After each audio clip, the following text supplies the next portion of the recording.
Hi there everyone, so I get a lot of messages from people asking me to do some videos about different tips that I've got for collecting.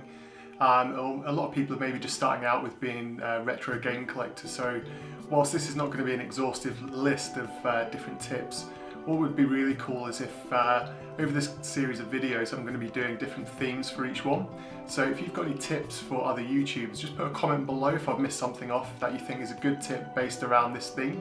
So for this first video I'm going to be doing a theme about getting started, about starting off as a retro game collector and some tips that can help people out and maybe give you some ideas for what you should be looking at, because there are a lot of new collectors as some people stop collecting. So the first thing that I've got written down on my list here is to decide on what type of collector you're going to be. And by that I mean to think about what your goal is with wanting to be a retro game collector. Are you going to be a collector who's going to be wanting to go for a full set? You're going to want every single game that's been released for particular systems. Do you want to collect for lots of different systems but just get the best games, or your favourite games, or the highest rated games, or the most valuable games for that system? This is something that you should think about. There's also a different type of collector, and I've noticed that these are becoming really sort of well, I wouldn't say sneaky, because everyone's got a right to do whatever they want, but the big type of collector I've seen an increase of over the past year or two has been the investment collector. Now what I mean by investment collectors is, with the price of retro video games, some of them are literally rocketing at the moment. Different games come out as being really rare, some are really common but the price is just skyrocketing. And this type of collector, they only go after those games which are going to increase in value by a huge amount. I'm going to come to the different types of collectors, probably in another video. But I think that's a good idea, is just to think about what type of collector you are going to want to be when you first start out. Because when you first start out, it's probably one of the most important times to fully understand exactly what you're getting yourself into. Because at times it can be really fun, but at the same time it can be really frustrating as well. And also, I think one of the big things you need to decide on is what system or systems that you're going to collect for. As you know from my videos and my collection, I'm a Nintendo 64 collector, but I also got little bits for other systems as well, but primarily it's Nintendo 64. So I'd class myself as a single console collector.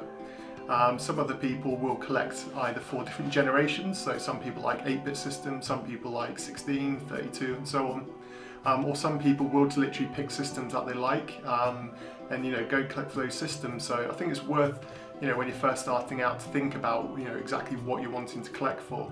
Of course it doesn't have to stay like that. A lot of people start off collecting for one system and then they get to a point where they either want to change, or they just want to get a different system on the go, or sometimes they just get to the point where there's so few games left that they haven't got for a system, they just start collecting for another system, whilst they wait for those really rare games or hard to get ones that they haven't found yet to be able to add to their collection. My single biggest tip that I would say to anybody who's first starting out as a retro game collector is that the first lot that you need to buy should be the biggest one that you can afford to buy. And by that I mean, when you get to the point when you're into collecting and you start buying individual games and so on, you start bumping up the volume of your collection. But when you actually start off, you can buy the biggest collection possible with as many unique games. Then you're not going to get any repeats, any doubles, and also you can get usually a really good price, because the thing that you'll find is there's a lot of collectors that need individual games, but for somebody that's selling an entire collection, it's a more limited market. So generally, if you're first starting out, you're in a bit of a good buyer's position, because you're going to be wanting to buy a big lot to really get your collection off the ground. Thinking back to when I started my Nintendo 64 collection, I got the console and I think I got it with about 20 games or so. So there are bigger lots available. I thought that was a good number. It was something that I could afford at the time, and for me, it really helps to get you off the ground, by doing that. I think it's also worth looking at really early on is whether you're going to be a complete collector or you're going to be a cart collector. Don't get me wrong, there are people that do a bit of both, but for me personally, I wanted to be a complete in-box collector because I wanted to be able to have a really nice big display. I think it looks a lot better when they're complete in box. But on the downside, you've got the price, because to collect for complete in box, it does cost a lot more money than it does for collecting just loose carts. On the flip side as well, you don't want to start off buying a cart lot where you've got lots and lots of carts and then suddenly you decide that you want to go to complete in box, because what you'll probably have to find then is you'll have to sell your collection completely, and then rebuy them in complete in-box format, because it's very difficult to find just boxes with manuals. Another big tip that I have is to join in the communities as much as possible. When you first start out, it can be a little bit daunting, maybe doing videos on YouTube or going on to different forums where it seems like there's a really big community, and everyone's been there, where you've been on some forum in the past and there's always some guy who's been on there since day one who tries to make you feel like a dick when you first go on there. But I think the really big thing is to get on there, because they can be great sources of information, and also it's really good because it helps to motivate you, and you can speak about your passion with people that feel the same way as you do. When I first started collecting, I used to go on the forums.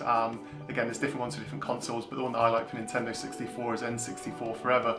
And when you go on there, there's lots of other collectors who collect for the same system. People share links to, say, for example, eBay auctions where someone's made a mistake with the spelling, or they've seen a good advert for a good deal, or there's people wanting to sell and trade off their collection. And I think that's a big thing, wanting to be able to trade with people as well. You're not going to find people willing to do that on places like eBay, so if you go onto forums, whenever you get doubles of games or you find a good deal that you'll be able to trade easily for, it's probably a good idea to have contacts on boards like these, so that you can speak to people as much as possible.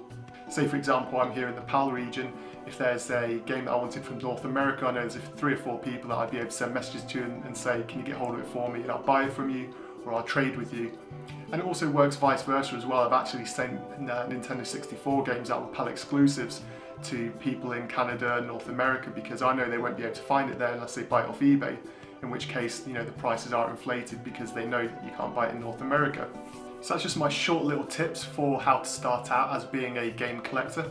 As I said at the start of the video, if anyone else is watching this and you've got other tips for people that are maybe just starting out, then put a comment below, and hopefully we can turn this into a hub to help people who are starting out as retro game collectors in the future. I'll be back soon with another video, so until then.